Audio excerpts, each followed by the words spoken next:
2 days ago, I went home rather late. The students would be taking the English mid-semester exam on Friday.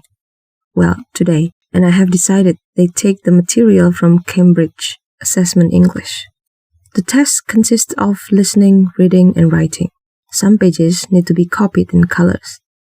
Unfortunately, the copy machine couldn't color copy the worksheet.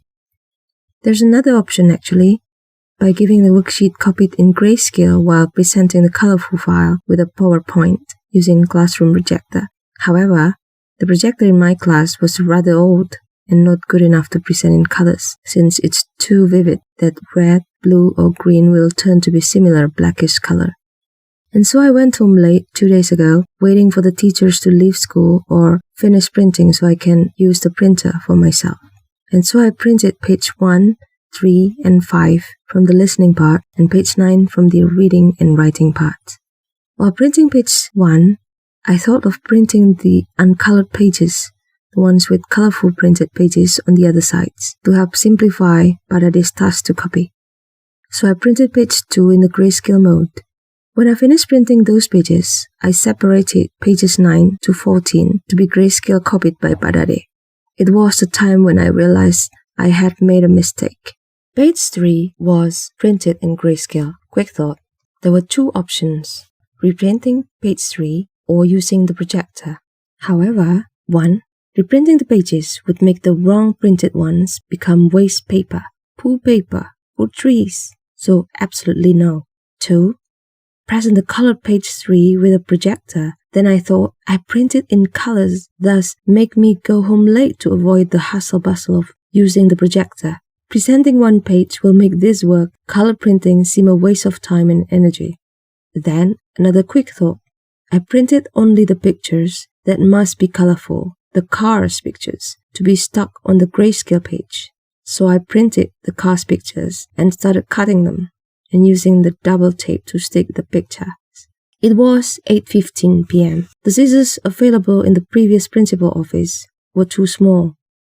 I only got 8 pictures stuck on page 3 when I decided to go to Pivot Tolerant to borrow bigger scissors.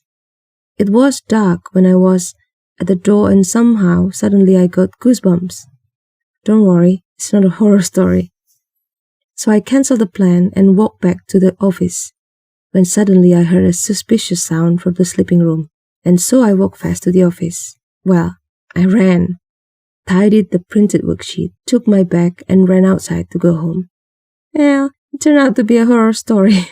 I only finished the picture sticking business yesterday. So at 15, I went to the previous principal office to continue sticking the cars pictures and stapled together with the pages that Padade has copied, page 9 to 14. Unfortunately, there was the mail locker in the room, so I decided to find another room. Pivot Tolerant classroom was full of students waiting to be picked up, so I went to the counselor room that was already empty. I was about to start when a teacher came in and asked what I was doing, so I told him the story and he offered me some help. While helping, cutting the cars pictures, sticking the double tape, sticking the pictures to the worksheet, we chat.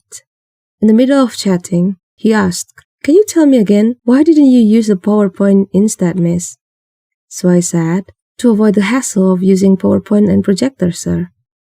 He replied, "So you think this work we are doing now is not a hassle?"